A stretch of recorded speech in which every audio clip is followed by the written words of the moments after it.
Gorilla Sex Gigantica. Extra virgin olive oil. That's not a virgin. What? The fact that you reacted gives me the win. That gives you nothing. That is stupid, bro.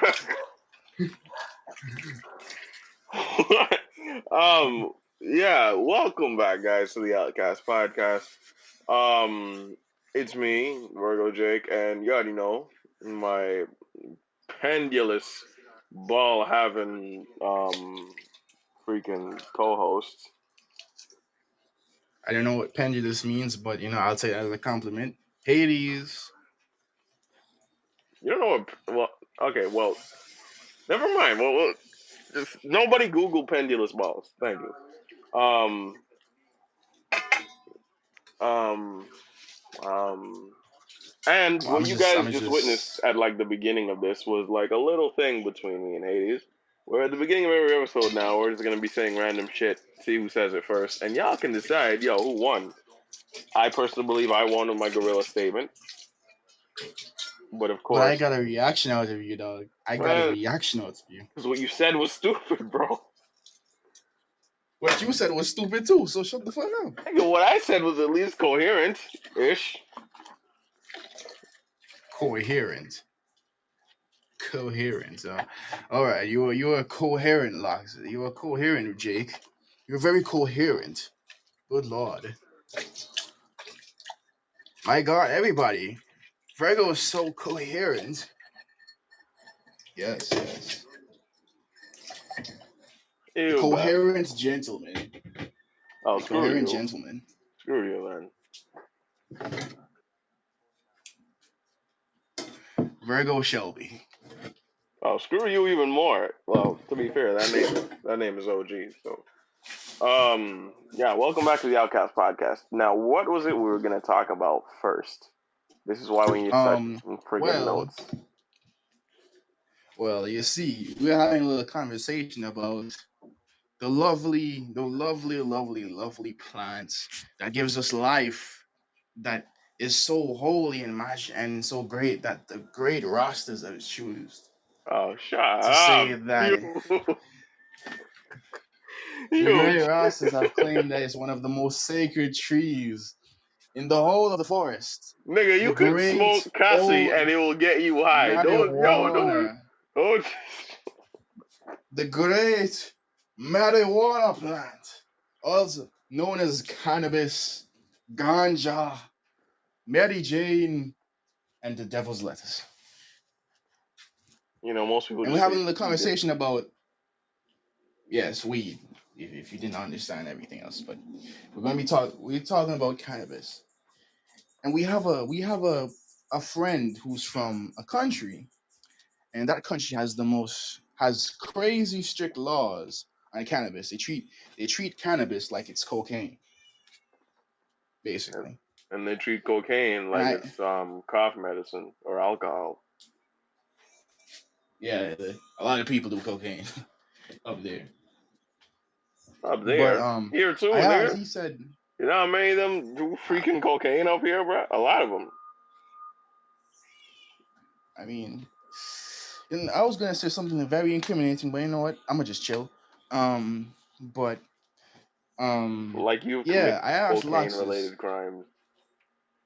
Yes, but I know how to do cocaine. I know how to do cocaine crimes, and I'd rather not give niggas game. Why the hell not? Cause I want to be the freaking drug lord in this bitch. Nigga, when are you gonna be a drug lord? If it comes to it. And so instead of putting some young nigga on, making him get some game, right? You are just gonna hold out in case you become a drug lord, which is probably not gonna happen. And let's say you do become a drug lord and you do get into the game. Why the hell to a pregnant lady? Why the hell wouldn't you give game to somebody, bro? Why don't you give game to a homie, dog? So now, when you're trying to get in the game, a dude would be like, "Oh shit, man, Hades, I watched your set, man. You were the one who gave me game, bro. Man, I'm gonna put you up here with me, shit." Nigga, that And shit what doesn't you happen in real life. A nigga wouldn't. exactly, dog. Dudes don't have honor like that. I don't know what I'm coming with, dog. I got honor, but shit, that's not shit I would do. But shit, man, dudes don't got honor like Yeah, that. exactly. I would do some shit like that, dog. But most niggas don't give it two shits. So, Yeah. but we're getting off topic as usual.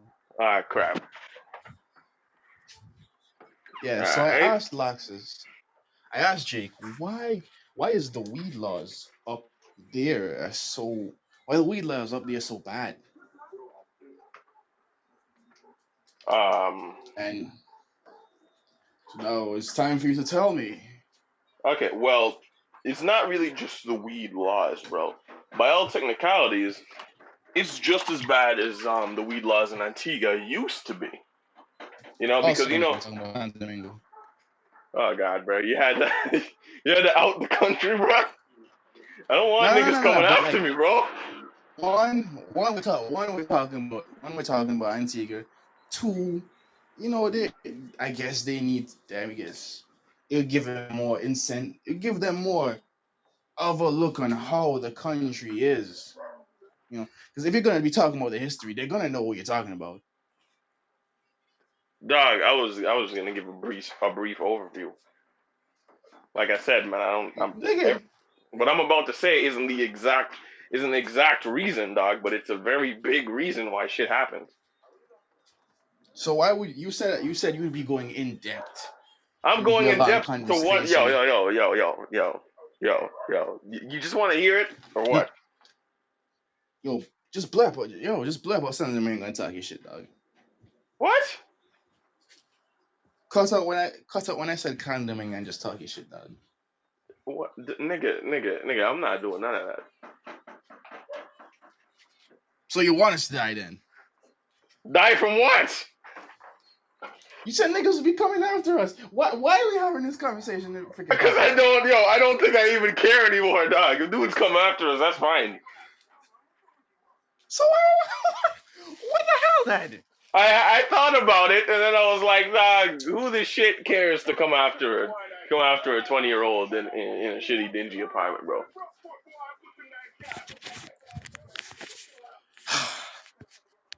All right, continue. That's like putting out a whole manhunt for like a convict who recently got released from jail, and he's like 80 something years old, but he doesn't show up for his parole hearing. Like what's an old man gonna do? Oh, I mean, I guess so. Exactly. But anyways, just zoom. Just zoom. All right, all right, all right. So it's not really much about the law because the law is just as bad as it was in Antigua. If you can even remember when you were younger, dog, especially when I was younger, men would get locked up and almost completely convicted over a joint's worth of weed, bruh. One joint could get you locked up for a while, a few days, if they really felt like it, and a good amount of grams could easily get you locked up for a decent amount of time. You'd have to spend some time. Now, fortunately, because our prime minister wants to appeal to all the jackasses who want to smoke weed, and he got votes for it, weed is decriminalized in this country. So thank God for that. Um, what moves forward now is the petulant idea of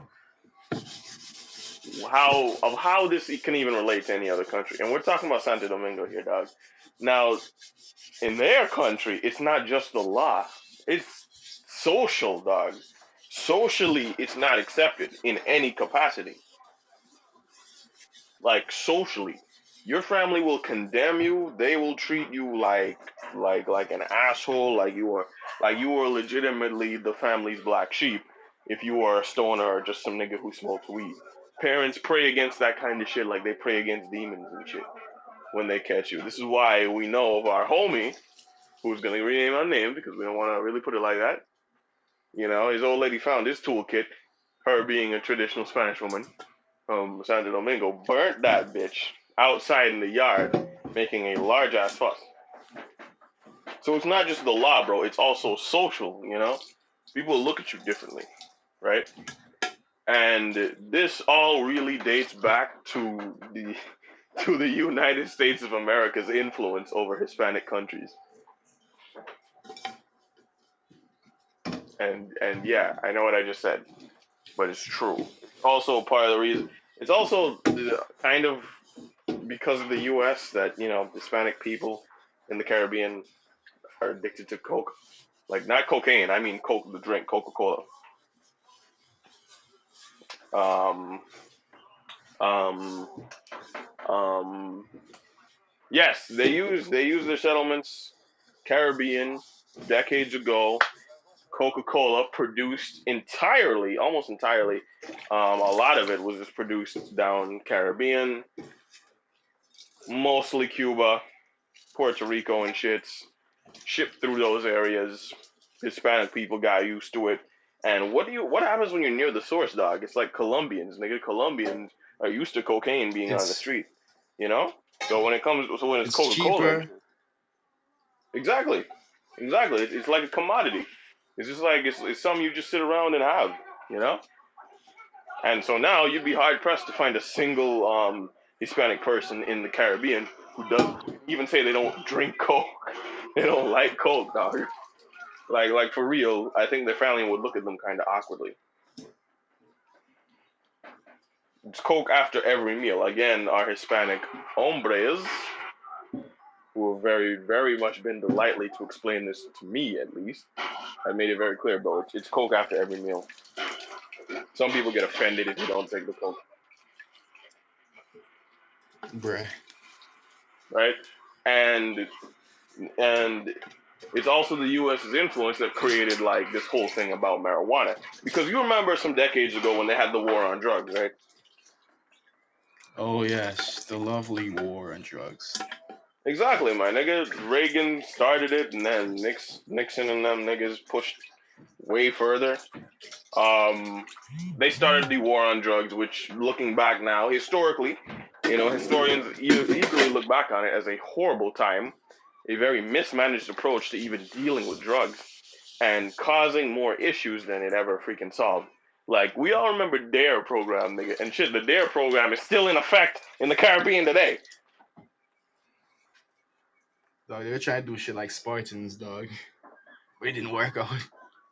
Dog, it sucks, right? And the system is heavily ineffective. Watch this, because, and this is coming from like a real parent's account, right?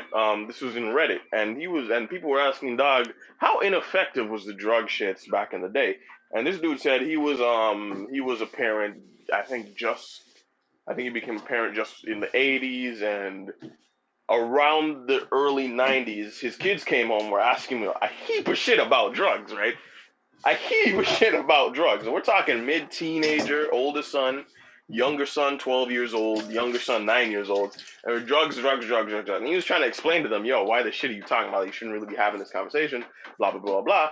And then the freaking people, and then they realized, the people at school came to them, the dare niggas, and they were talking about drugs and telling them, someone's going to offer you free drugs one day, and blah, blah, blah. And that's the biggest lie ever. Who the shit offers a guy free drugs? Nobody hands that shit out. That is the biggest lie in history, though. Nobody hands away free drugs. You know what I'm saying? Nobody's gonna be like, hey, bro, you want this shit of heroin, bro? You know what I'm saying? Like, you spend good money on heroin, dog. You're gonna friggin' give that to some random asshole. That does not happen. But now you have a generation of kids believing that shit, being scared into the understanding that drugs are bad. And that's that affected around 7% of the kids that they had gone to. But the rest of the kids now had never thought about drugs, never dreamed about doing them, and now you just introduce them to the concept of it. So now it's in their heads, you know. So, dude, that dude was legitimately pissed, and that was the moment he said he lost faith in his government because he was like, my friggin' kids didn't know about drugs until these dipshits told them about it.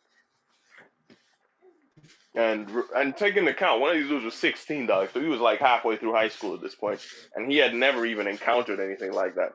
And we all know how high school is with drugs. So you can imagine, how safe they would have been if nobody ever brought this up. Well, you know what? That's kind of like basic human law, dog. You telling someone not to do something makes them want to do something even more. Exactly, dog. That's basic human law. Exactly. But they ignored this. In fact, the amount of people who come out again on Reddit explaining that the Dare program was effective because the Dare program is part of the reason why they started doing drugs and smoking weed, because them niggas eventually told them about drugs. So you see where the cycle really goes, and it's this cycle of trying to instill fear in everyone, but you only instill fear in maybe, in maybe 7%. yeah, sorry, in maybe 7%, if you're lucky 10%, and the rest of them And then are still just curious. curiosity. Exactly, you instill curiosity in the rest of them. Me personally, I went through the Dare program as a kid. That shit was useless. Now I know some dudes who also went through the Dare program and they swore off drugs, but that had nothing to do with the Dare program, dog. They just wanted nothing to do with drugs, right? That Philoxis now. man. Yo, that shit was useless, dog. That did not make me scared of drugs, narcotics, pills of any sort. What it did was leave my mind wondering now. I wonder what weed is like, bro. And you would see niggas smoking weed, and then you're like, I really wonder what this is like. You know, and it brings you into this world that you were never aware of, because now you're looking at shit differently. Honestly, that shit never really fazed me, dog. If I don't, like, if I didn't want to do it before, dog, it didn't make me want to do it anymore, and it didn't want to make me want to not do it anymore. Exactly. Like, it's totally useless, dog. Like, go on the place talking about breast cancer or some shit, dog. Don't we talk, oh, drugs are bad. Don't do drugs. All that shit, dog. Dog. Kids don't study that shit. Yo, I'm gonna give my kids one lesson on drugs, bro. It's gonna be this: don't do drugs. They're too expensive. Bruh. Real shit. And that will be the lesson. Because the moment they become grown adults, they'll realize I make shit money. I do not have time to spend my shit money on shitty drugs. The money is what's gonna get through to them, right? And a lot of people who are addicted to like smoking weed and smoking freaking cigarettes, even dudes who are addicted to cigarettes, chain smokers, they make it clear, dog, brother. The amount of money they spend on friggin' cigarettes in their lifetime, they could have bought a house or some shit with that shit. And these are dudes. To be honest, dog. And these are dudes at the age of 40, you know, and they didn't even that's been like what one dude explicitly said he was like 20 years old when he started. Now he's 40 years old, and when he looks back, he could have easily bought a house, paid down a mortgage on a separate house than the one he has now, and probably rented that bit to somebody by now with all the money he spent on cigarettes.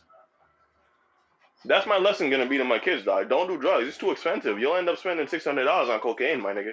Next thing you know, you got no freaking money for rent.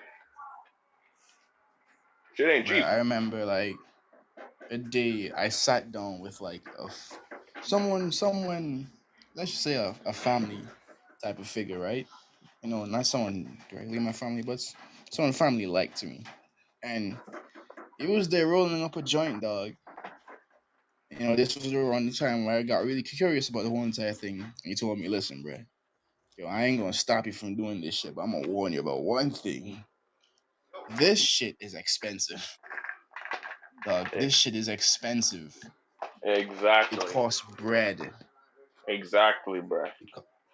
You know what I'm saying? The moment you become a stoner, the moment you become in any of that shit, ask any stoner, bro. The amount of money they spend on weed, these niggas will probably chalk up to like $10,000.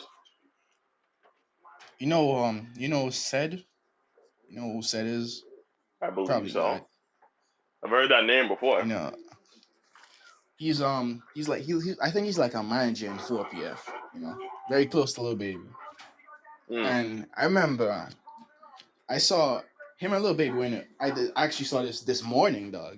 Him and Lil Baby were inside a weed shop, and bruh, I'm not gonna lie, dog. He got a whole bag. He had like a whole bag full of individual. You see those freaking dispensary packets, dog? You know, you got a little packets like, you know, they have like 2 types of dispensaries, dog. Well, 3 types, dog. 3 types of dispensaries. Dispensaries will give you jars of shit. Dispensaries will give you like those little pouches of shit. and then the niggas will give you the full plastic bags of that shit when you need it. But yeah, they had like those little pouches and shit with like the freaking crazy handwriting and shit. And he had a whole bag full of individual packets, and it looked like he had freaking 30 to 40 of those inside that one bag. I was thinking, dog, that looks like a $10,000 pack of shit, dog. Not actual shit, but like that shit looks like it's worth around $10,000, dog. What was the Ten to price? $20,000. I don't know, but Well, it looked like around according 30. to Little Baby himself, he spends like quarter mil. He spends about quarter mil every week off of weed. So Was that in a song? yeah, that's why it sounds familiar to Oh, you. You probably heard it 18 times. oh. Well, realistically, dog, like yeah, it looked like around $10,000 to $20,000 worth of freaking. And you know them freaking dispensaries are expensive as shit. Yeah, they are, nigga. But Like you can get got a off topic. freaking So dime bag back of, to what I was saying. bruh. Zoomerexia, you're long gone now. Indeed. Now when we're talking about where was I? There, yeah, there. Shitty niggas talking about drugs, right? And then they went on this whole campaign, TV wise, bringing it all down. That spread into the Caribbean, which again is probably why we have there still to this day. Spread everywhere, my nigga. And what's really serious about it is just the fact that it scared people, right? But it was not also fueled by the war on drugs, my dude. It was also fueled financially by a bunch of rich people trying to not go broke. And I know that's weird to believe, but let's put it like this. Late 70s, 80s and shit, the hemp industry was just about to be booming. And when I mean booming. You know what I'm saying? So now if people were starting to talk about the uses of hemp, and this left a bunch of wealthy lumber tycoons, kind of in a state of shock because they're like, if these niggas start using hemp, we're screwed. So you can guess what their plan was. Have a war on weed, so niggas won't be able to use hemp. And Yep, utter niggas will use lumber, propaganda. so. Utter propaganda. You can still find some very racist propaganda to this day. I remember seeing one where it was like the most racist rendition of a Mexican you've ever seen in your life. like it was the most, and this come from me, bro. It was the most racist shit. Nigga was wearing a sombrero and a whole poncho and shit, had a mustache, beard. He was sitting there looking like a fat beanbag, smoking weed, dog. Like, yo. I want to watch that, dog. And it said some shit. It said some shit like, "This is what your kid could turn into if you let these here and start dealing weed, bro. They'll become lazy and all this shit." And I was like, y'all niggas was grimy and back in the day. You guys are evil, bro. So imagine if, your nice white Caucasian child can turn into this. Yeah, very fat, lazy beanbag, bro. And look, man, that's not even a joke. That's a real pamphlet. You can go and find it. I saw it on a documentary. You know what I'm saying? So you can go and Google that shit. I'm pretty sure you'll find it somewhere on the internet. It was a real drug awareness pamphlet. And it was the most racist shit I think I've ever seen in my goddamn life. And I've seen a lot of racist shit. All right, man. Jesus Christ. So yeah, they went on a whole tirade, not only to protect their funds, and so they gave the president and they gave the government all this extra incentive, money, all this extra incentive and push, right? They were pushing for this war on drugs. So the war on drugs probably wouldn't even scare people as much. I say it's 50% more effective now that these assholes got together and started and pushed their money into trying to get hemp become like a whole thing people were against.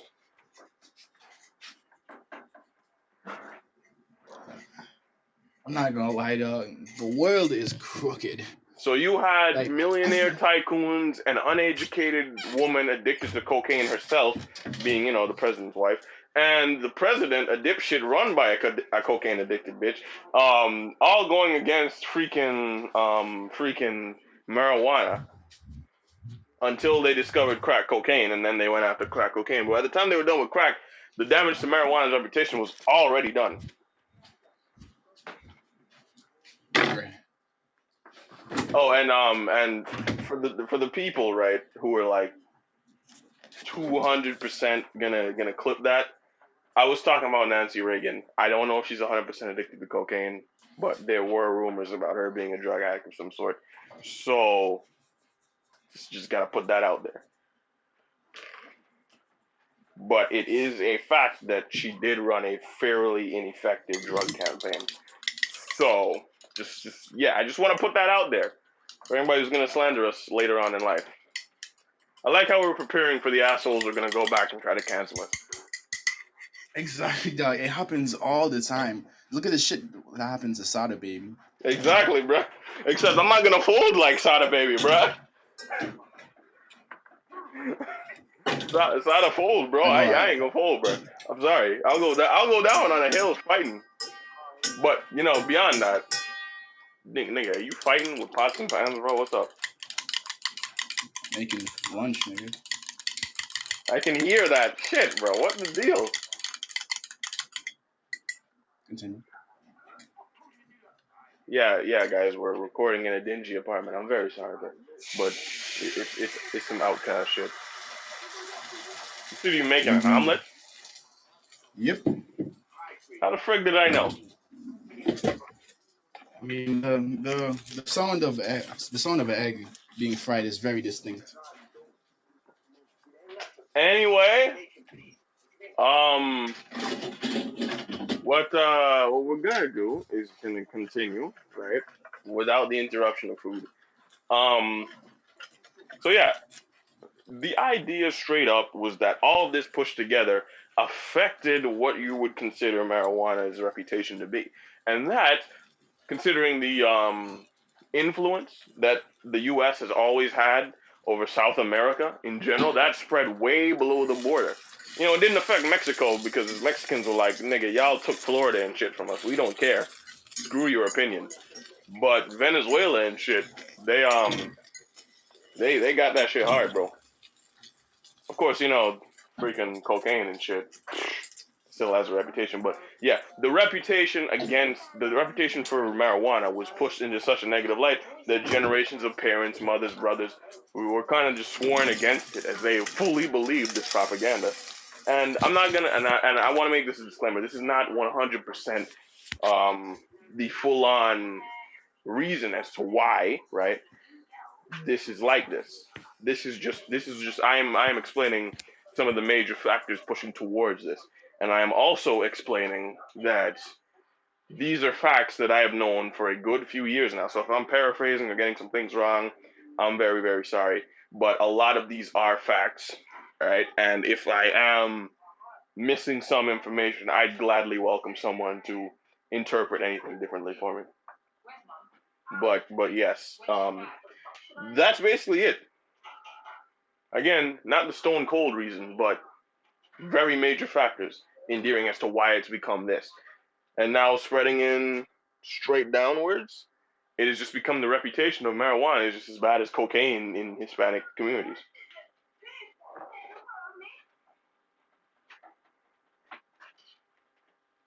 Well, I guess Hades is taking a break. Bruh. Nah, you said you didn't want the freaking noise, so. Nigga, I still need commentary. Either way, yeah. I'm done with my explanation of that, bro. But yeah, from what I've seen, dog, like I don't know what to say, dog, because from how I see it.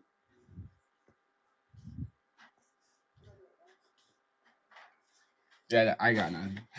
I ain't got nothing. What do you mean you got nothing? Jesus, bro. I thought you'd have something. Literally why this podcast exists. We always got a freaking comment of some sort. Weed is not a drug.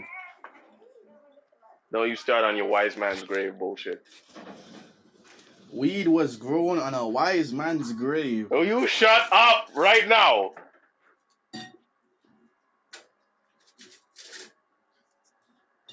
But yeah, teach your children, but Don't teach expose them them to about a shit too wise early. man's grave, my nigga. Please don't teach your children about marijuana being from a wise man's grave. That's horse bullshit. Yeah, I said it. So you Horse say? bullshit. As in a horse ate bullshit and then shit out the bullshit. That is horse bullshit.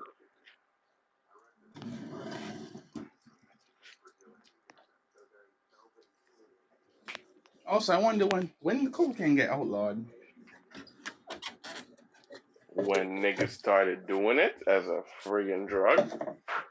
But like Coca-Cola used to do that shit as like, put that shit in their soda. Yeah. Also, I like how ineffective that shit was, dog. A morphine addict used cocaine, made an elixir out of it to help him kick his morphine addiction, and he ended up dying of morphine addiction anyways. Crazy, right? Yeah, it is.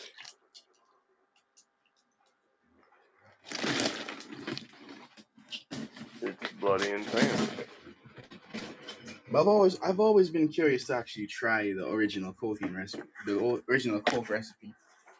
I am not. I am not. Dudes used to drink all kinds of shit back then. I want to taste just about none of it. Okay, yeah. What would you? I'm not even gonna say what I was just about to say. But Dog, dog, let's just dog, continue. dog. Nah. You're going down that road now. It sounds fun. Um. So what would you rather do? Drink the original Coke or put some goat balls in your chest? Oh, you son of a bitch. Uh, I'm drinking original Coke then. with Um, death by goat balls. yeah, no, yeah, I'm not doing the goat balls, dog. Also, for the people who are confused about the goat balls thing, that is from a recurring joke that we have between us in our friend group. As I asked the question, if you could go back to any time period way before this one, right? Right. But you just had the clothes on your back, you could go at any time period. Where would you choose to go if they gave you the choice? And you're stuck there forever. You got to live there now. You know? I said I'm going back to the old west, and the reason I was going back to the old west was because you could literally be anything in the old west. It was freedom right there. Red Dead Redemption type shit. Dutch Van der Linde was right, nigga. You could do anything out there. You could call yourself a doctor, a dentist, and barely have any idea of what you were doing. Dentist barbers and doctor barbers are legitimately a thing, and they were legitimately a thing. You know what I'm saying? Um, so there were dudes who would just go around selling snake oil and shit and calling it great medicine. And so a dude there was once, in fact, there was a story of a dude who spent, okay, I'm gonna be real with you. This is graphic. I'm gonna say it. This dude went around claiming that he could cure impotence by attaching goat testicles into your stomach. Like, for real. So he would just cut you open, and I don't mean he's attaching them to veins or attaching them to freaking tubes and none. Open you up, throw them in there, he sews you up, and you wake up the next day. And this dude did this for years, made hella money off of it, and never got caught. And that was because everybody was either freaking too embarrassed or dead to explain that they let a man, open their stomach and put goat testicles inside of them. Yeah, that is not something you would admit to. I wouldn't admit to that. On my grave, on my deathbed, I'd make sure my wife said, yo, he died of tuberculosis. This had nothing to do with goat balls, I swear to you. Because back in the old west, there were settlements, right? But the settlements included, you knew just about everybody. Everybody in town knew everybody. Everybody knew everybody's business. There were just about no secrets, almost no secrets, you know? So if you went down to the police station, your local sheriff, wherever, and you explained to this dude, yo, shyster, goat testicles in my gut. Why? Because couldn't I couldn't please my wife, so I had to start searching for how awkward of a conversation that is. Even in the modern day, that's a horrible conversation to have with anybody, And then you got to explain that you did some voodoo esque bullshit with a random freaking guy who calls himself a doctor. You didn't use your common sense and think certification of some sort. Even back then that wasn't common, but still. So, and remember back then it was this was a time of honor and shit. Men lived off of honor. Men lived off of Christian beliefs and shit. So 200%, you weren't gonna go explain to anybody that you couldn't please your wife. You couldn't get an erection. So you were gonna die with them goat testicles inside you, or you're gonna live with them until you die from something else. Dudes took the L. Dudes just took the L. And that guy got to do it for years. He lived and died as he pleased. So I would go back and do that. And that is where the goat testicles joke comes from. Jesus Christ. But hey,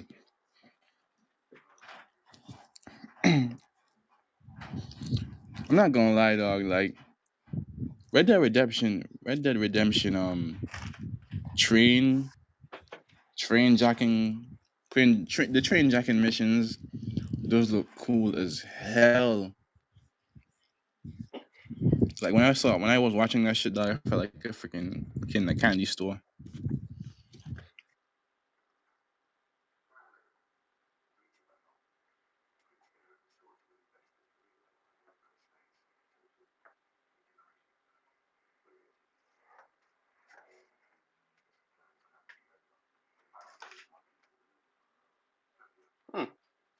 Christ.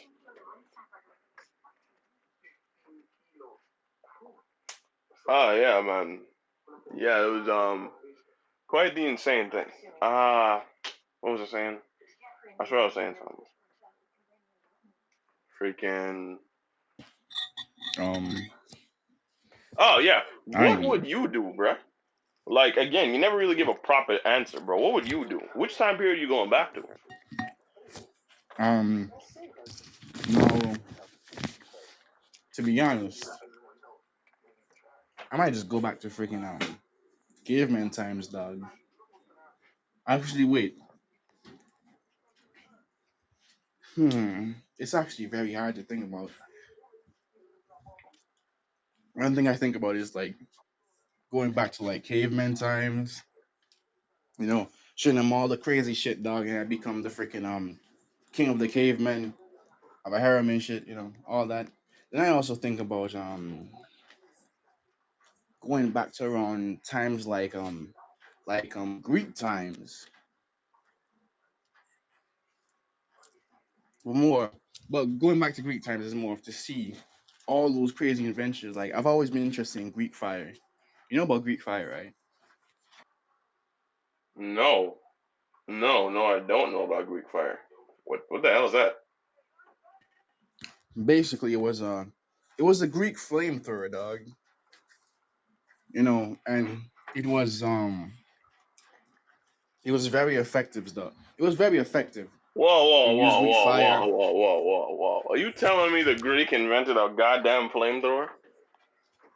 Dog, the Greeks invented freaking sewer systems that Yeah. freaking Dude, I know they made invented sewer systems, right? But these assholes, they sat down one day and were like, yes, we have the greatest society.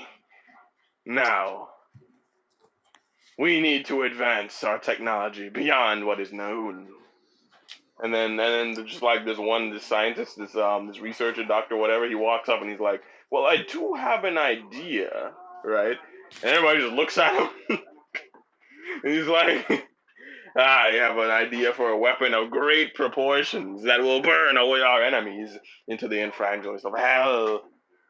They will visit the ninth circle of hell, just like Dante's Inferno.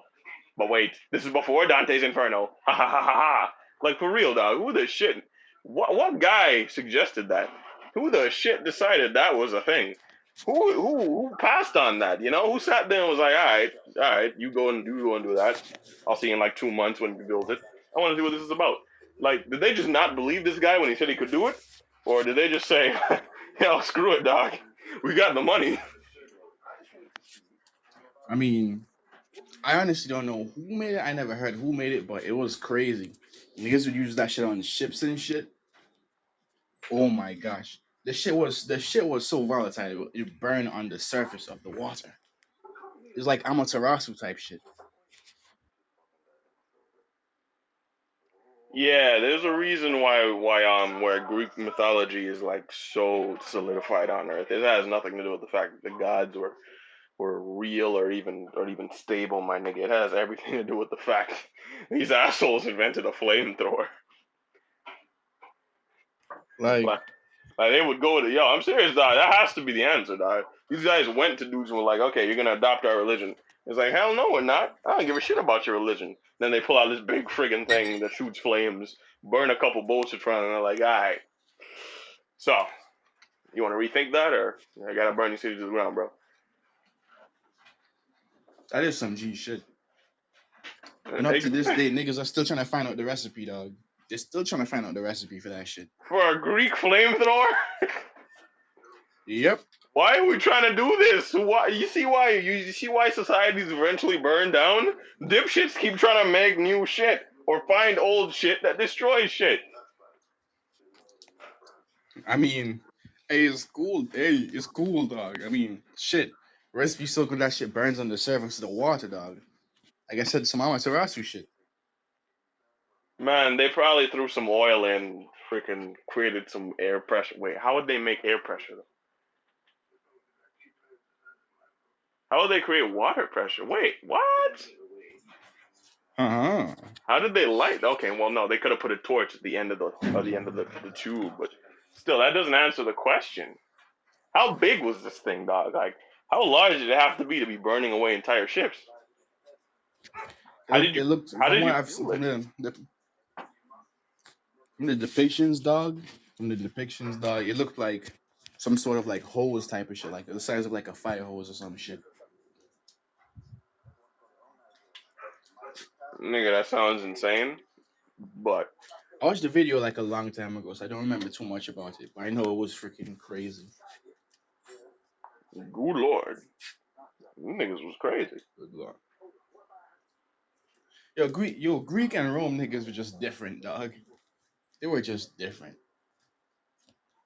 It's not like everybody else wasn't freaking insane anyway. You know what I'm saying? Yeah, but Like, they're freaking advancements, dog. yeah, they had advancements and shit, but at least they have something written down and they had a society. You know what I'm saying? Ancient China is like friggin' is a fairy tale, my nigga. Which also makes me think, dog. Literally a fairy tale. There's no real records of it before a certain point. Literally, Why a whenever lot of niggas it's have good shit, they mythological. always burn it, dog. Because Like whenever niggas have good records and shit. there's niggas who fear record keeping. Now,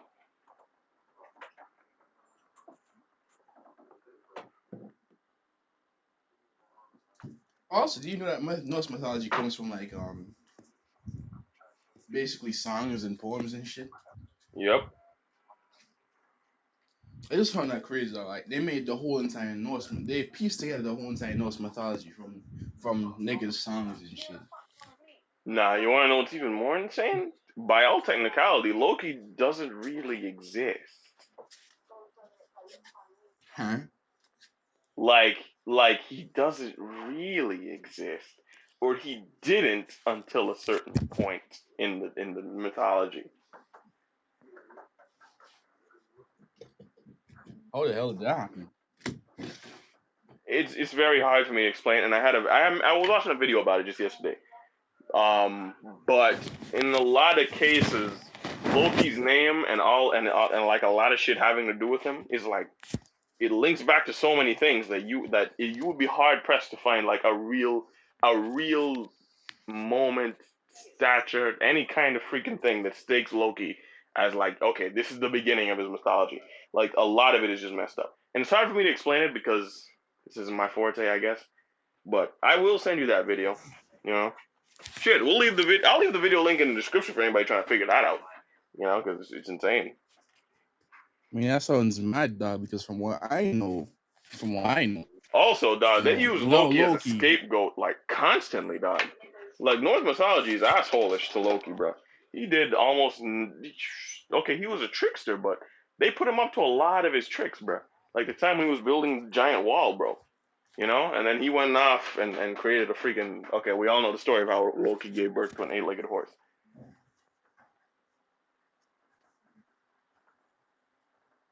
Like, I find it weird that he might not, exist because at the same time, Loki is so detrimental to freaking Ragnarok. No. Like he exists, but it's just hard to even pin down where he comes from. Like again, I'm giving Damn. this a bad explanation, bro. But like you'll understand it once you see the video, dog. But it's just he has a definite part in Ragnarok, and he has a definite part in all this. But it's just like a weird kind of setup, bro. They blame Loki for too much shit, though. Especially seeing as the fact that they set him up with a lot of shit, bro. Again, eight-legged horse.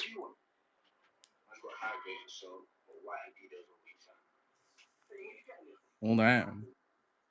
And there's like a lot of shit, bro. Because I mean, let's not forget the time when Odin, being the great grandfather he is, freaking freaking traps all of Loki's children because he's afraid of them killing him one day.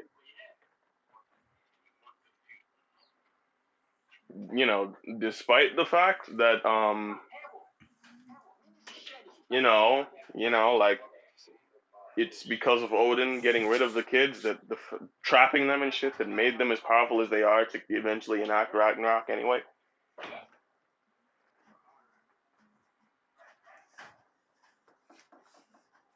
Like like Fenrir, the big wolf and shit. You know what I'm saying? Like and Jormungandr. Oh yes, Jormungandr. And then Hela, or is it Hela or whatever? Whatever. His freaking daughter. You mean Hel? Who's the queen of the undead? Yes, Hel. Queen of the undead. I mean, she couldn't leave, but she definitely gave them an army of undead niggas. And then, bloodied everything is insane. Cause Jormungandr wouldn't have even gotten like so big. Like he wouldn't have gotten big enough to kill Thor if Odin didn't throw him into the water. That is true. If Odin didn't chain up Fenrir, he would have never gotten strong enough to eventually murder him. Also, what else was I gonna say? Tia was on some Shanks shit, dog. Yeah, he was on some bro shit, dog, because he loved Fenrir, bro. So he was like, yeah, I got nothing against this, And then he got his arm ripped off, and that was sad. Very much so. They said, "Hey, we'll do this shit, dog, and just for a little bit of layback, I'll put my hand in your arm. I'll put my arm inside your mouth. I don't want to lose my arm, do I?" He's like, "All right, yeah, that sounds good." Exactly, man. You know what I'm saying? I was on some bro shit, and then he really did get stuck by them freaking chains. Also, Odin's bloody insane, bro. He rides his nephew into battle. Eight-legged horse. Ooh. Just rides his nephew into battle.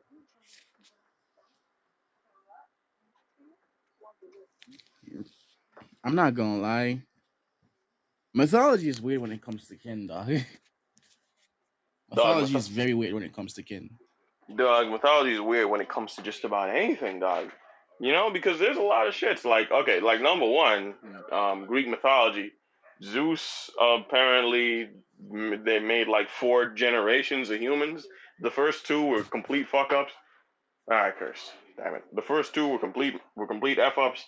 The third generation, he took fire from them because they were being too freaking something. Then blah, blah, blah, blah, blah. Kills them, takes fire away. makes fourth generation. Before the fourth generation is when Prometheus brings fire back to them and smuggles it in like a drug dealer who's selling dime bags of weed because he's like, yo, you can't just take fire away from these guys. Like it's a lot of weird shit. And sure, freaking Norse mythology is much easier in that sense because it says Odin bled onto the earth and man became a thing. But what the hell? Eh? No. Wait, what? Odin bled on the earth? Nah. Odin, I don't remember the exact being, but from what I remember, Odin was born from one being, and he ended up killing that being to form the earth, to form the realm. He killed his father, and used his flesh to forge all the realms. And then he bled onto the earth and created man. Oh, man. Ew. Yeah. Ew. Oh, sorry. I didn't realize. They're talking about like the realms itself. All right. Well, yeah. Also, I'm not gonna lie. Like Zeus had a good reason for imprisoning Kronos and all that, dog. But Odin was just an ass, dog. Oh yeah, man. And I mean, let's put it in context, bro. Odin was kind of like Loki in a sense. I guess. He was a trickster and an asshole. The only difference is Loki wasn't that big of an asshole, but Odin still got to be the chief. And they make Loki out to be the bad guy, but he's not exactly that bad. You know what I'm saying? When he does shit, it's kind of trickstery. Sure, we get that, but what he does is like some basic trick shit, while the rest of these guys just get drunk and kill shit for fun, sitting there reveling in bloodshed and laughs.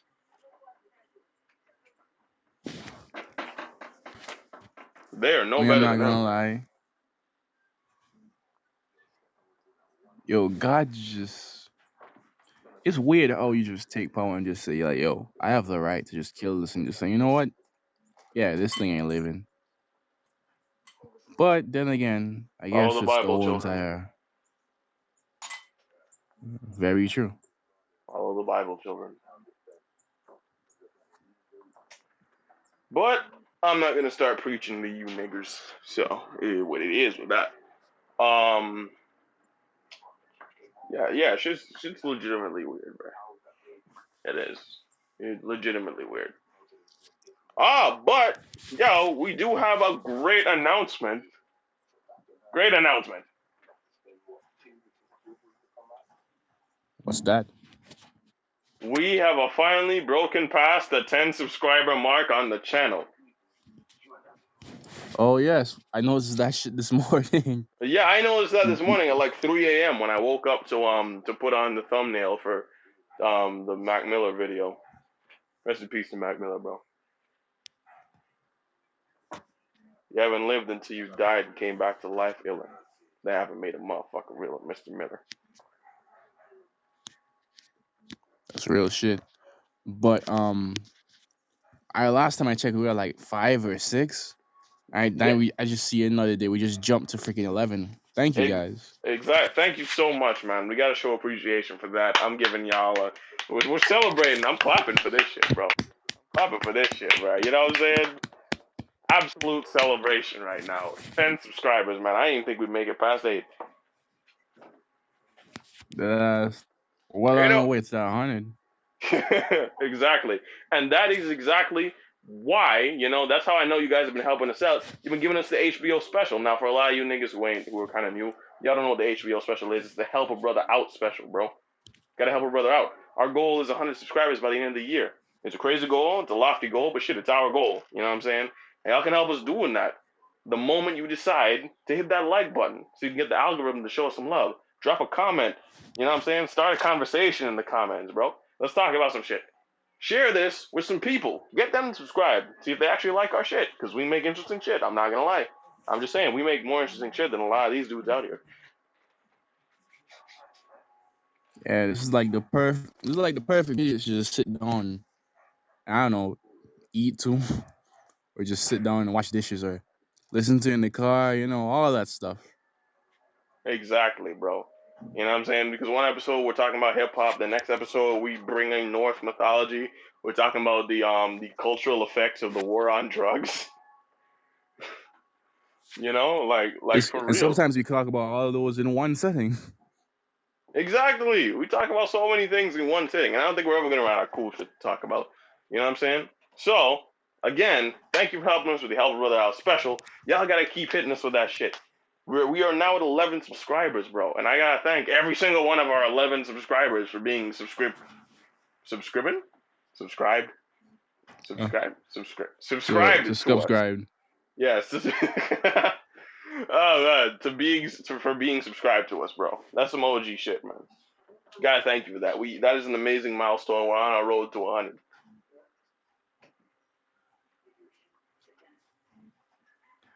On to more better things in a better life. I know, try to do some poem shit. Absolutely. What the shit, bro?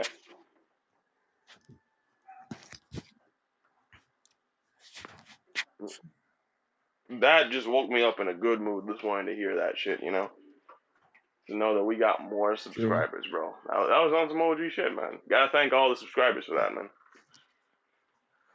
Drake and Future's Life is Good is playing in my freaking head right now. And that should be surprising coming from me, dog. Well, yeah, to be fair, we worked a lot on this show, bro. We work a lot to make content for you guys. True. And remember, check out Jake's Outcast development, dog. For all Thank your you. outcasts, dog, this is to make sure that you don't end up like me. You check. Bruh. I listened to a lot. It's true though. It's true. Bruh, you don't gotta do Don't want yourself niggas like ending up that, like bruh. me. Nigga, I'm the worst type outcast. I'm not gonna lie. Oh, good lord. But yeah, bro, check out Outcast Development, bro. More videos coming soon. Oh yeah, man. Not to mention, we also got to tell you guys, man. You gotta look out for Hades' album reviews. He's coming back again, dog. What album you doing next, though? What are you reviewing next? I gotta ask. It's hard to say because, to be honest, I'm not that good at talking about shit. Actually, I might just do Bible. I might just listen to Bible and do Bible because I listen to Up to City of Gods, so 4 tracks in. This album is amazing. See, told you. So what is that? We're halfway. All right, so you're halfway through a freaking album review right now, guys. Expect that within the next month. If Hades isn't a lazy piece of jerk. Hey, I gotta get a mic, bro. Bruh. And what do you mean halfway through, dog? That's 4 tracks in a 17-track album. Man. I'm rounding up. Rounding up. Well, No wonder yeah. you failed. No wonder you failed freaking maths. I'm optimistic, you jerk. You know what I'm saying? All right, you made it to 4. Let's just round up to 8. Round up to 8. That's multiplication, my guy. That's 50%, nigga. What? That's like you having a debt, dog. Like you having $100,000 debt, and say, "Oh, I got 50,000." Bruh.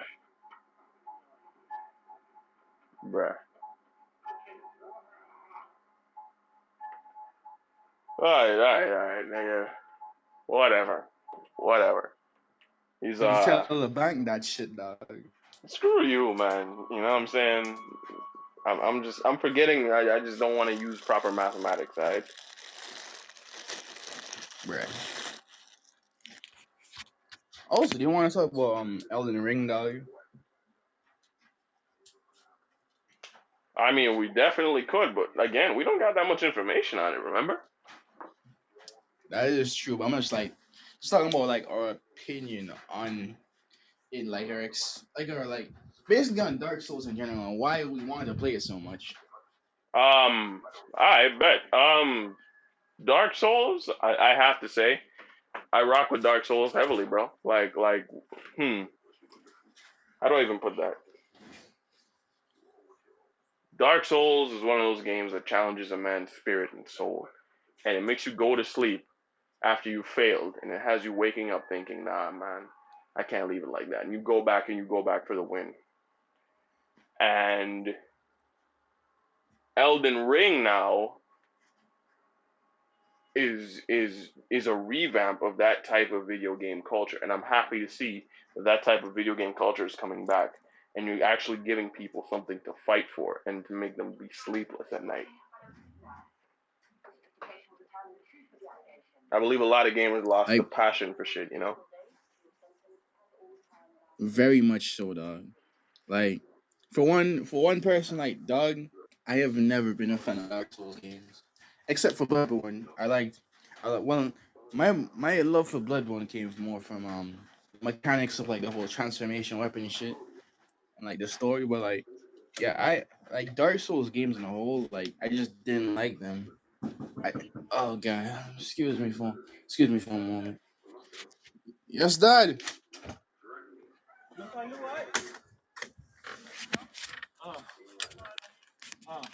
Yeah. Oh god, you're gonna have to edit this out, bro. Shit. Now I gotta write down a time date and shit, bro. Okay. Your daddy want to keep it a bit so he can So you can what? Alright. Oh boy.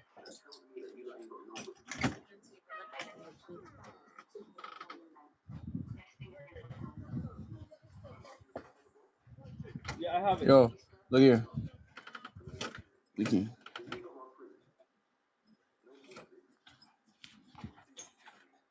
Yeah, this type of point, but you just let it roll. What you say? Alexis? Huh? Did you let it you stop recording or did you just let it roll? Nah, man, I let it roll, bro. Makes it easier. Yeah, It makes it easier for me to just get a time code and then just, you know. Also, true. stop forgetting that it's not Loxus, bro. Dog, you guys always call me Hades, bro. Yeah, but you're Hades, nigga. You're Hades, nigga. That's what it says on the thing. And you're Loxus, bro. I'm not looking at dog. I'm doing shit while we're thinking, dog. I'm not looking at the screen, dog. I'm doing shit as we speak. Dude, it's Jake. Just remember that, you know? Alright, nigga, alright. Alright, back to mode in 3, 2, 1.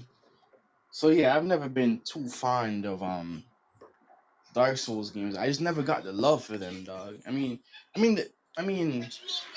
as games, like yeah, they looked cool to me, but I just never got the love for them, dog. I never got why niggas love that shit so much, dog.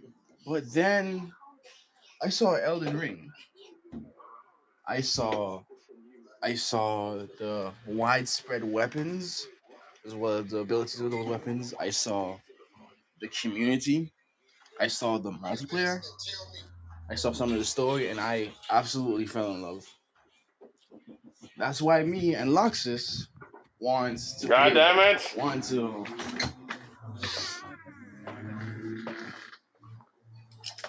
God damn it. Cut that out. I can't cut that out anymore. You're giving me more shit to do, bro. And that's why me and Jake want to play Elden Ring so bad for you guys, dog. It's also kind of personal for me because honestly, I'm of course like a little bit of a gamer, but I've never really been a hardcore gamer, dog. And it's always been kind of my dream to like 100% something because I've never 100%ed anything, dog. I've never even 100%ed a Pokemon game, dog, which is so common nowadays.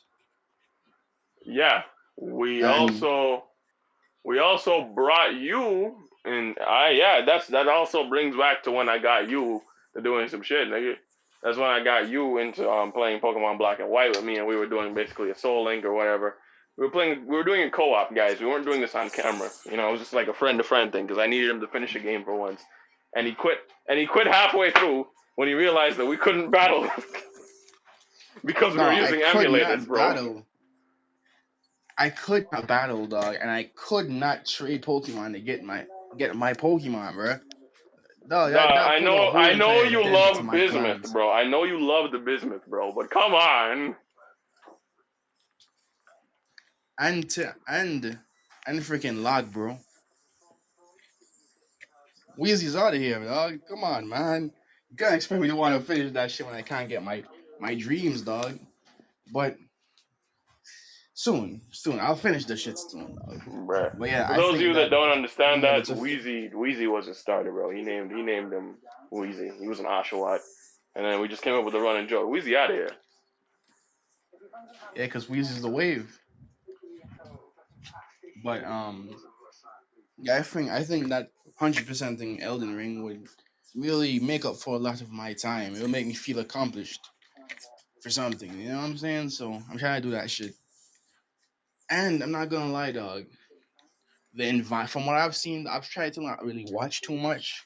I mean, I've watched a video about a couple weapons, and those weapons look insane.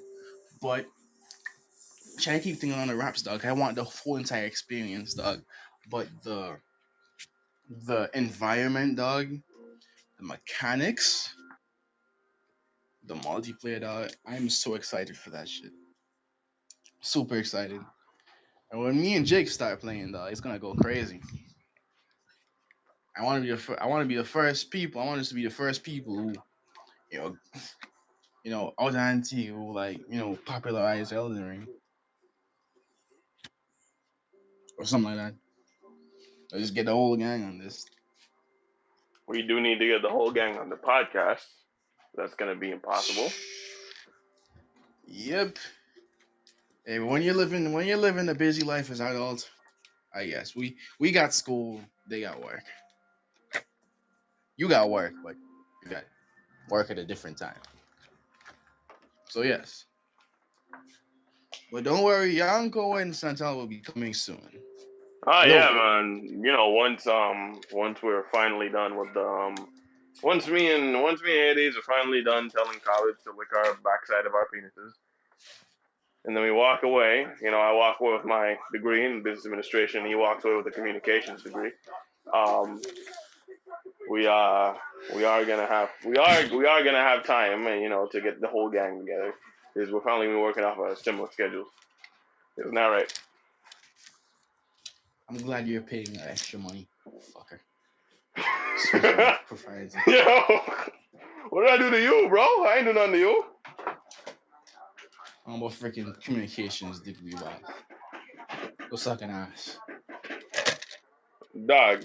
Man, I'm sorry. I didn't even know. I didn't even notice. I didn't even notice I said that, bro. You know what you did, you malicious piece of shit. You know exactly what you did, dog. That's your running joke, dog. Don't play like you didn't mean to say it, bruh. I can bet you sat there and said that. I remember you I could tell, dog. For one, I did communication studies, dog, so I actually can study. I actually have more of a grip on the small things that people do. And I can see that you put a little bit more emphasis when you said communications degree, dog. I could just tell, dog, that through that screen, dog, through this freaking screen, you just there sitting down, smiling when you said communications degree, dog. Just ear to ear grin, dog. I can tell. I can just tell, dog. So what you're That just saying is, you're getting a good use out of that communications degree. What the hell, Loxus? What the hell? Wrong name. You know what? Take it. I don't care.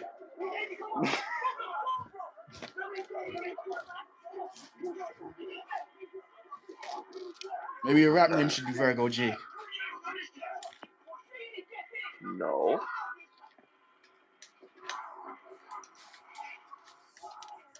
More issues. Cross the middle fingers.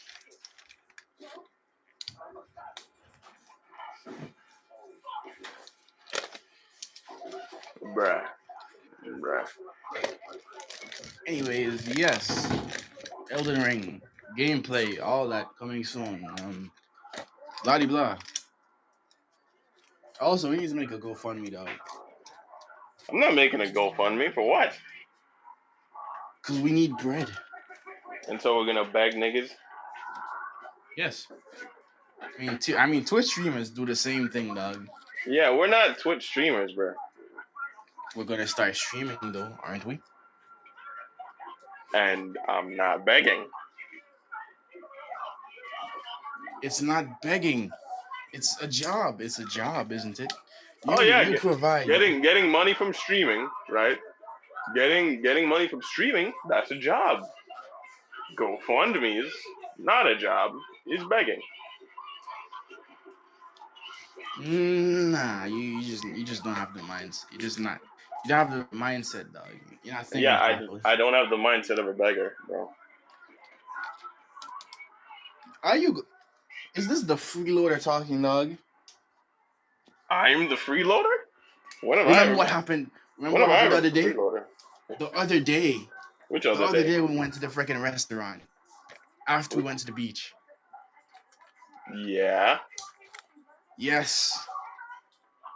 That's different from freeloading. That's not working. Look at that shit, dog.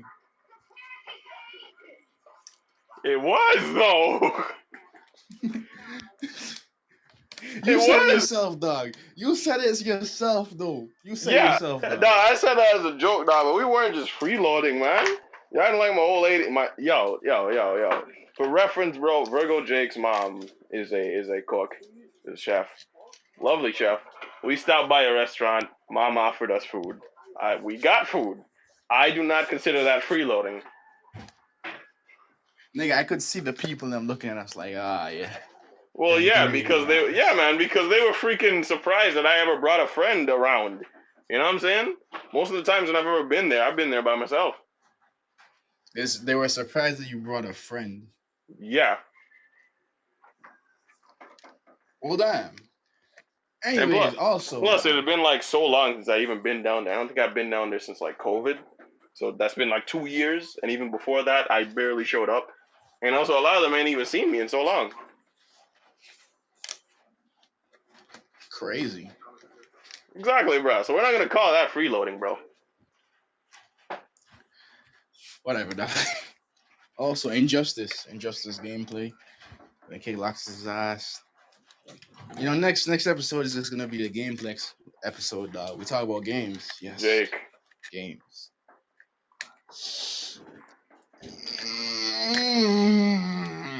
You suck at this, bro. You suck at this so badly. I do, because I'm used to calling you Alexis Caname.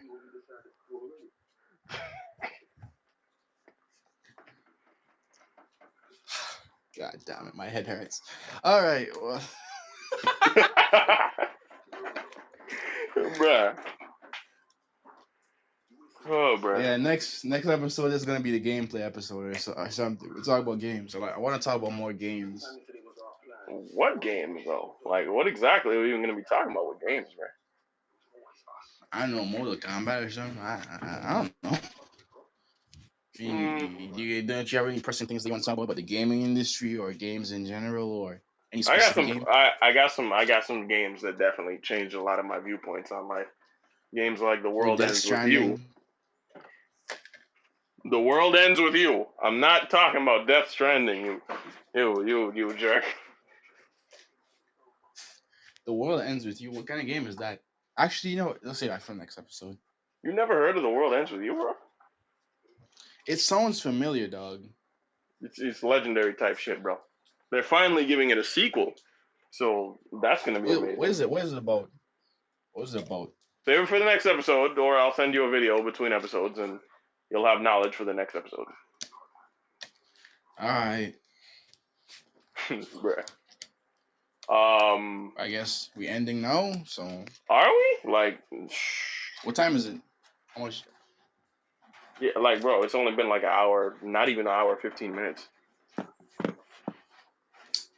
We can squeeze something else in the air. Negative. Like how to fix skin with ramen? Bruh. Yo, I I never ever believe them shits, dog. Them shits are full of they Did you like. ever try Oh it? yes, we can.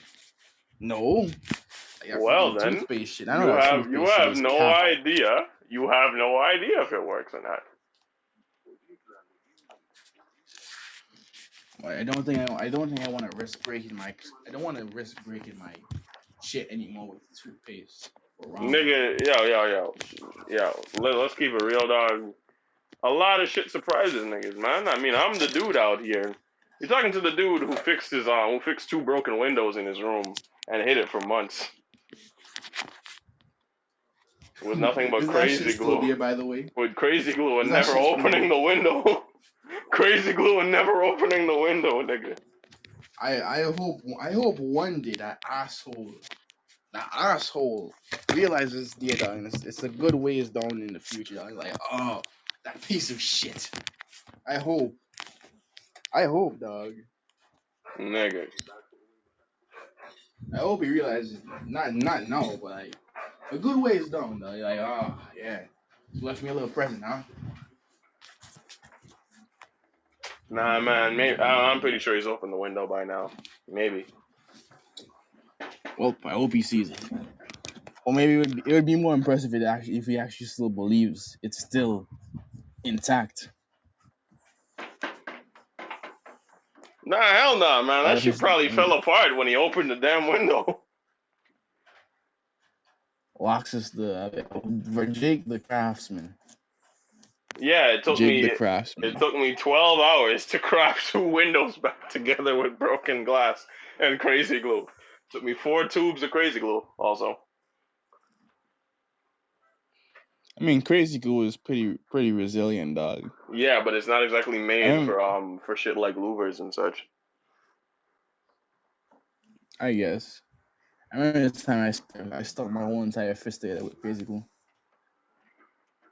What? It was not a nice experience. Why did you do that? I know I was very entranced by its incredible adhesive strength. And so you thought giving yourself a permanent fist would be lovely.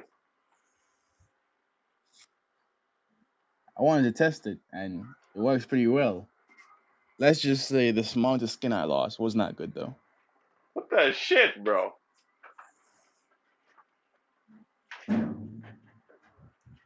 We took this down a graphic road. Crazy glue hit different. Also, I wonder. Crazy glue, like if you could like implement, although crazy glue is pretty expensive, you could like implement it in a way that could like be used as body armor. I'm always thinking about the apocalypse, dog. Crazy glue, body armor. Harden that shit like paper or something. Make a couple like sheets of paper, a whole entire tub of crazy glue. Boom. Yeah, exactly. We'd need a friggin' tub of crazy glue, dog. Okay, what's an adhesive? Where are we finding a tub of crazy glue in the middle of an apocalypse? Where there's dudes banging women and shit in the middle of the street. You tell me we're gonna find a tub of crazy glue? Maybe that gentleman knows where it is. Yeah. Who knows, bro? Yeah, you walk up to him. I'll stand over there, dog. Maybe that gentleman know. Bullshit. Dog, he's knee deep in some lady's other hole, dog. He's got her face to the floor, and you're telling me some shit about, oh yeah, let's go ask that guy.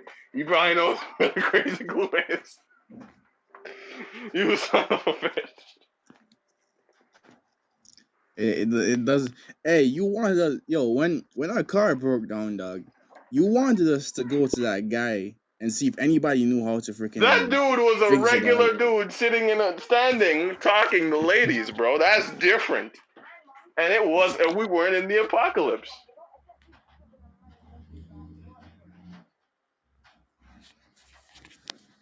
You just don't understand, bro.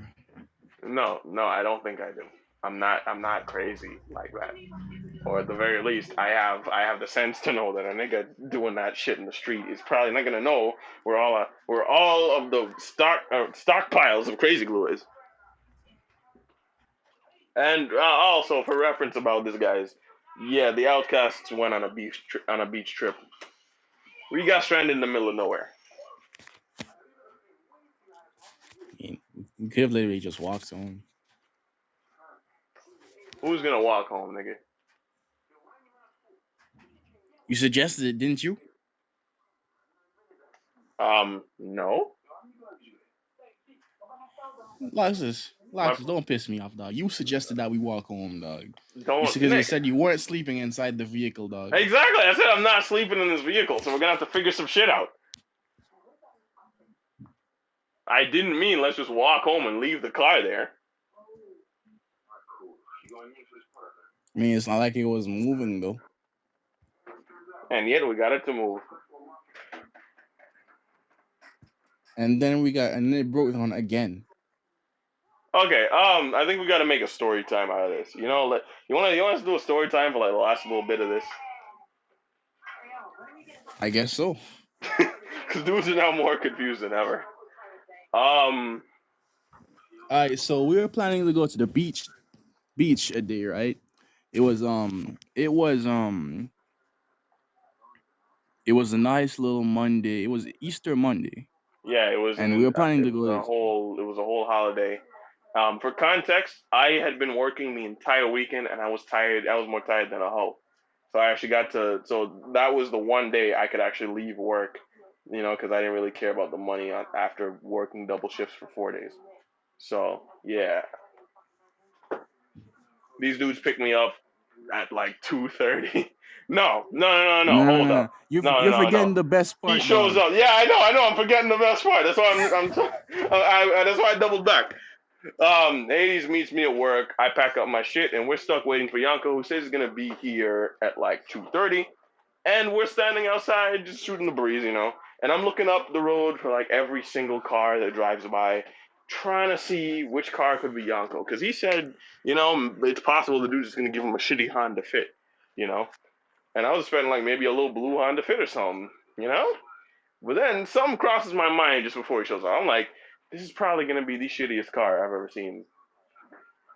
And then I see a very horrible looking Honda Fit through the tinted windows of another vehicle drive around the corner. I'm like, is that Yanko? And I say this out loud to him. Is this Yanko? And then he drives a little bit forward a few feet and beeps to us. And then I'm like, no shit, that is Yanko. And guys, let me explain to you. This was just a horrible vehicle, bro. This thing had miscolored tires and shit. I swear it had a spare tire on it. Chipped paint. Exact chipped paint. The bumper looked horrible. A bit of rust. Bumper looked horrible. That's all on the outside, bro. The decals were crazy. Dude, the decals, nigga had loyalty, fast and loud and shit. Like, you can tell dude was just trying to make this look a bit cool, dog.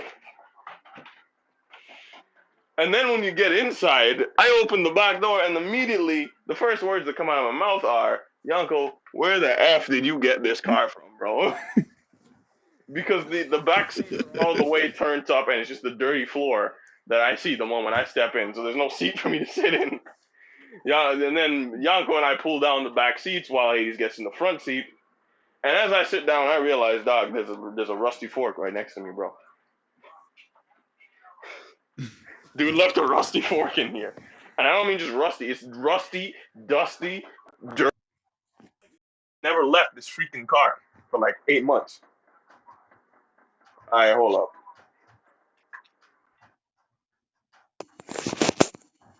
All right, can you hear me? Yep. What the hell? What? All right, hold up. I'm coming back. All right, so I'm back. Where'd I leave off? Yeah, rusty fork. Yanko just takes that shit, grabs the shit. He's looking at it, and he's like, he's trying to not look me in the eyes, bro. You know, because he doesn't want us to question what kind of car this is. He grabs the damn fork and throws it off into the distance. Now, remember that fork, guys. That is the most important piece of anything in this entire story. That fork is so important. It's not even funny. Um, we had gotten some snacks. I'd bought some soda. We went to my place, grabbed some supplies. I switched clothes, whatever. We go get some. We drive back in the other direction just to get some food and to buy some ice. Throw it in my shit a little cooler that smelled like cat food. And then we get straight on down to the beach. This is a horrible thing, as this car is basically jerking and fighting us the entire drive. Can't get over a damn speed bump properly. Like it's for one thing. So something is wrong with the reverse gear. So like I feel like the gearbox switches whenever you go in reverse, it switches between reverse and neutral. So like it'll be like reversing, then it will stop and start revving up. And then you'll rev it up and then it'll switch right back into reverse and just shoot you forward in like a blast. When we almost got into multiple accidents because of that. Same thing for like when you go in first gear. For same thing for when you go in drive because it was automatic. But yeah, it was completely weird. There was one point where we're going up a hill to go down to Locke's house to pick up the supplies, and it just would not climb the hill, dog. It would not climb the hill. And it was a small hill. It was a real small hill compared to the hill to get up and go over to the beach. It was a very small incline, and we had to stop the car, then start the car again, and then Twice. got the supplies and shit. Twice. We had to stop it and start it twice just to get over that hill. And I'm a heavy dude. I'm not gonna cop. I'm a heavy dude, but I'm not that heavy. I'm not even close to that heavy, bro. But we get the supplies, then we start going on the hill. Yonkers that probably not in the best mindset right then and there. So because he was go over traumatized, on. bro, because he jacked up the undercarriage of the vehicle. That is true. But he wasn't thinking too hard, so we ran over multiple speed bumps. So I had to tell Yanko, bro, just go slower. Just go slower, dog. We end up reaching the hill, dog. Now we're like, oh shit. I told him, oh, I should have made us go to the other hill, which had a less of an incline. But it is what it is. So we end up going up. We make the treacherous drive up that hill. We're going slow, and then the gear. I don't know, something happened, dog, and the car just switched in gear, and we started going up fast. And Yanko's like, yeah, look at car, let's go. Finally reach up the hill, and we just cruise down. See the beach, and now let me tell you something about Antigua holidays, dog. When Antigua has a holiday, dog, everybody pan the beach. Everybody pan the beach. It was like 400 niggas, bro. Dead ass. And I didn't realize how big it was until we actually went to the middle, because we went to like the right side of the beach. And the right side of the beach wasn't really populated, so we parked over there. Yeah, we parked right under. There. We parked under a nice little tree, And I'm glad, and I very much encourage Yanko to park over there in the obscure part, because I did not want to be seen hopping out of this hot mess. Like we were trying to look cool, bro. This is supposed to be our moment, but we finally popped out. But nah, bro, that was just a moment where it reminded me we're still broke. Because we popped out of that horrible ass whip, bro. That shit looked like death, bro. We popped out and oh my god, it looked so bad. But thank God no one saw us, right? I politely littered and threw all the garbage of our food under some dude's car. And then we walked off to go get our shit set up. Got our shit. It was a little shack. Started playing music. Or whatever. Poured ourselves some drinks, some non-alcoholic beverages, guys. We don't promote drinking. Eddie, shut up. Don't even. I know, but don't even. Don't you dare.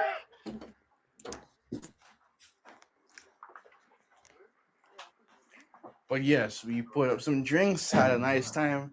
Then we decided to go in the water. And over by the right side, dog, we jumped in the water.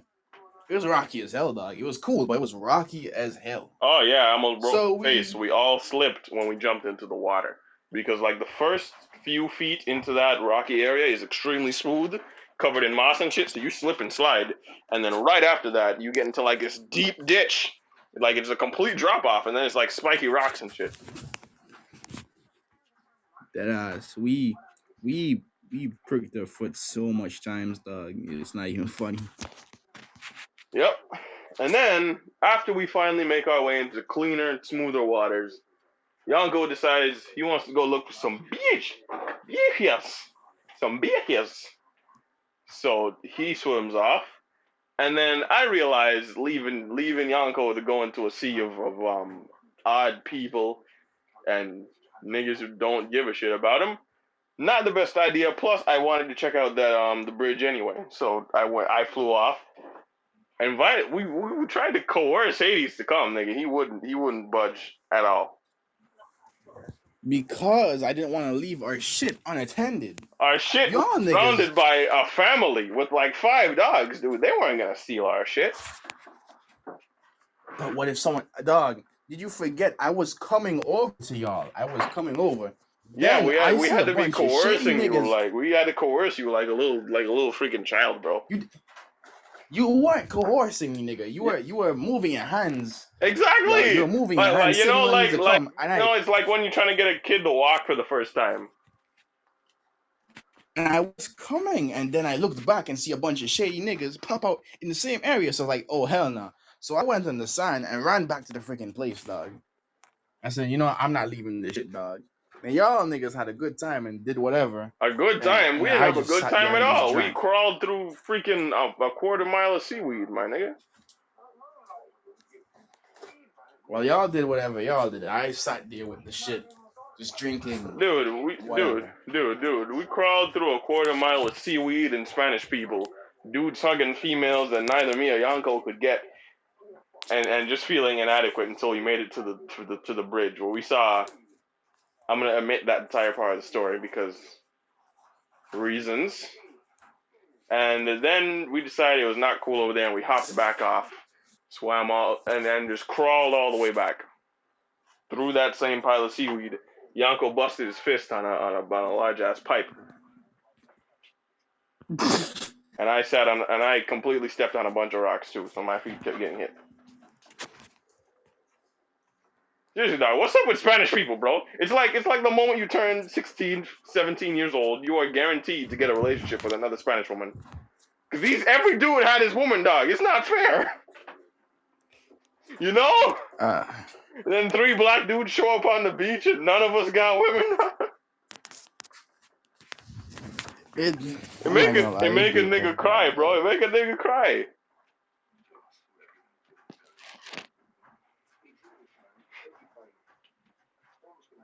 Oh, ease what it is, man. But yeah, then they finally make their way back over by me. I'm just there chilling, being a nigga, just sipping, whatever. We just sit there, chill for a moment, listen, and talk about Rodeo, I think. Talked about Rodeo a bit. The album for Travis Scott. Great album, by the way. But sat there and then we decided, hey, let's go back in the water. Then we hop back in the water, you know, have a little fun, do whatever, have a good time, dog. Having a good time, and then you know, then the time came and it's like, all right, yeah, we gotta get out of here, dog. So and then begins the hour and a half long film of us being stranded at the beach in the middle of nowhere. Exactly. We dry off, we clean off, we packed up our shit, head back to the car, and as we sit in the car, happy, smiling, or whatever, getting ready to close this chapter on a alright day, you know, the car doesn't start.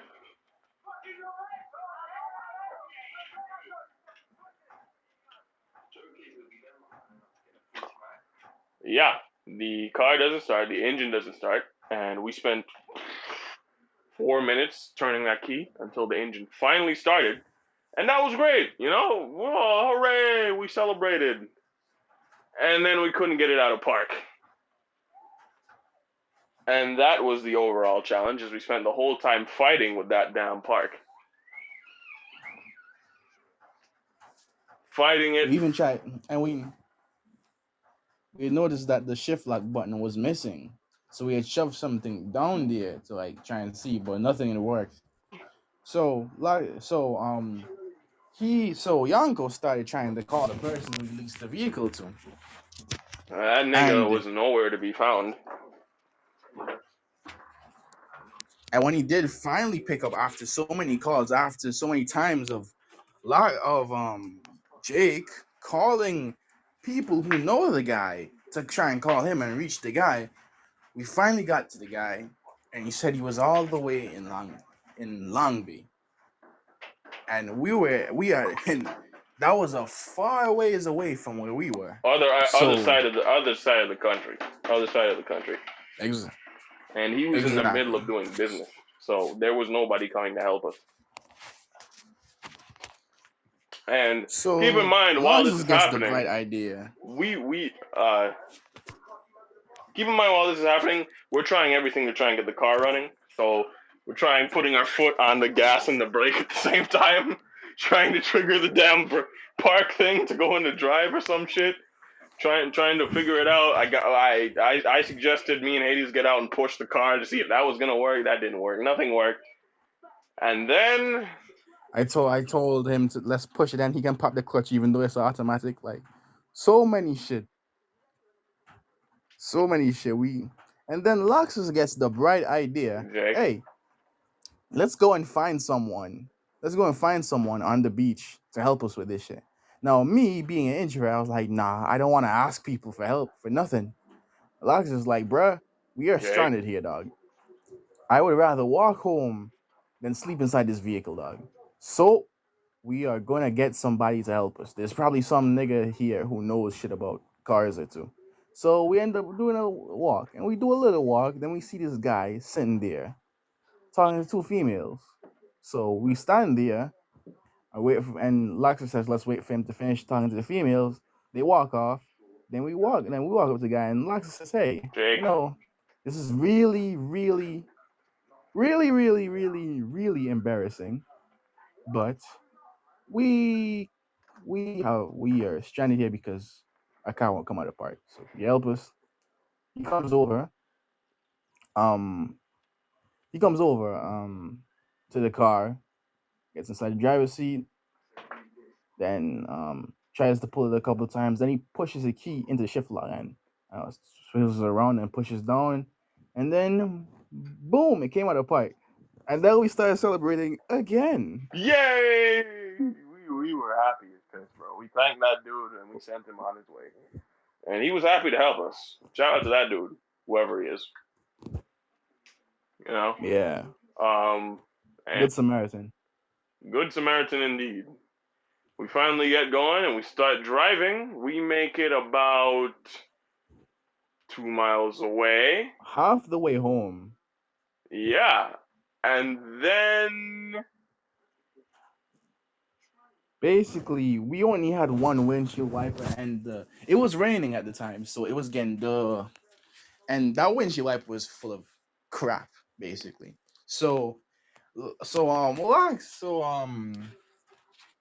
Yanko says, "Hey, someone gotta get." He goes over, parks the car, dog, and says, "Yo, somebody gotta get out and wipe this shit off, dog, because we're gonna crash if we don't, dog."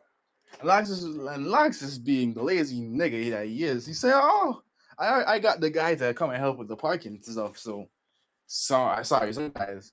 So me being the nice Samaritan that I was, ended up going out and using my own shirt. To clean. Huh? All right. All right. But yeah, as the Samaritan, I go and use my own shirt to clean the windscreen of this vehicle. I'm out there looking like a freaking slutty bitch from a freaking movie, old 80s, 90s movie Oh yeah, the Where those girls. freaking, you ever see those girls in the Yeah, blue the shirts girls with the who do the freaking washing down the yeah, vehicles? yeah, they do the car wash shit. Yes, I was like one of those, dog. Then I get back inside. Then he tries to put it in drive again. And what do you know? The shift locks back up. The transmission locks back up again.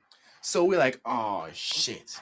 Now we start looking for something to like disengage it. And then Locks is something pops in Lox's head and he says, wait, what if that was the fork? What if that's what the fork was here for? And we all start laughing, dog. Yep, that fork right there was the most important part of all of this. The fork that Yanko threw out, attempting not to even let it be a bother of mine in the beginning of this story. We realized that is the reason the fork was there in the car, because this was gonna keep happening. Uh, so then Yanko notices that a friend of ours. We broke down just in front of well, not break down, but we parked just in front of a friend's house. So we go over there, try and call the friend. I didn't get any answer. Knock on his door. Then we realize it's not actually his house, and his house is actually behind the house. And I've always seen him on the balcony of the house, but whatever. So we go behind, we see him.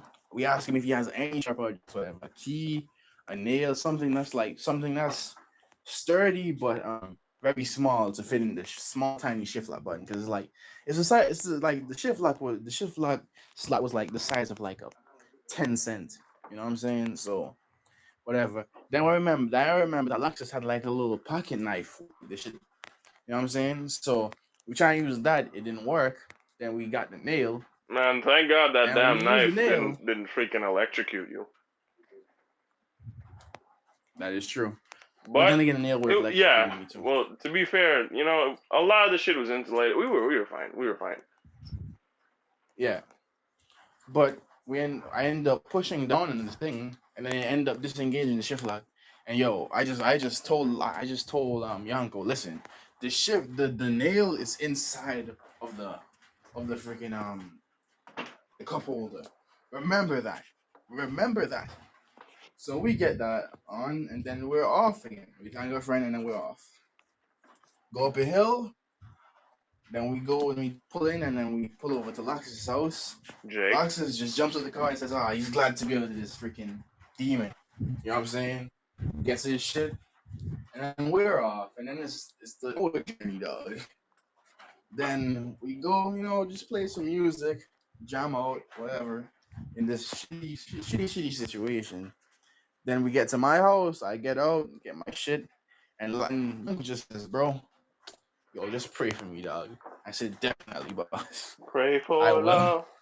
And he, Ooh, Taylor. and Yanko went to the guy, Oh, just as it took a while, lonely. and the guy came and the guy gave him a car. And that's the end of should we name the story of us using should we give that car a name, dog? To really cement the terror that it wrought on us. I think that would be a very, very What decision. what name would be fitting for that car? It has to be a woman's name though. Debbie? Deborah.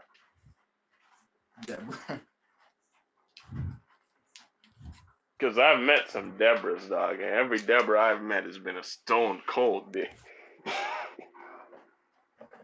Yo. So is it Deborah or what? I guess it's Deborah. Deborah the demon car. Wait. So did Yanko end up getting a new car or what? Yes, he did. What's he driving now? A Honda Fit, but a way better one. Everything is good, just the AC is hot. Also, which brings us to another joke. Oh gosh, yes. How do we forget this joke? Oh my god, bro. Yeah. When Yanko picked up the car, yeah, again, guys, where we're from, you're not even allowed to rent a car under the age of 25 without 2 years of driving experience, along with being 25. So, and Yanko's not even 20. You know, I'm the oldest person in the car. Yanko's not even 20. So, so, he rented this car I think this quasi is on the illegally. way home. No. Yeah, this was on the way home. It was when we were still stuck in the at the beach. Yeah. Um, When we just came off of the beach, dog. yeah.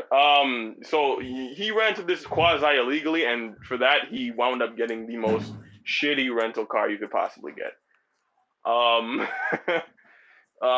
and on top of that, you know, with that held up to it, our dear friend Yanko, while the dude was giving him the car, he only explained two things. He said, "Yeah, the AC good, the ox day."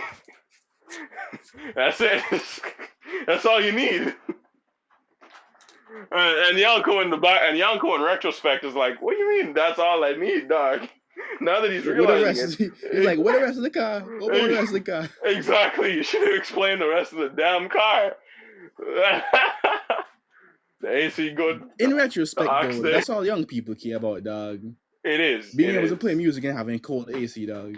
That's all we care about, dog. Which is a problem in itself. Right, more issues, dog.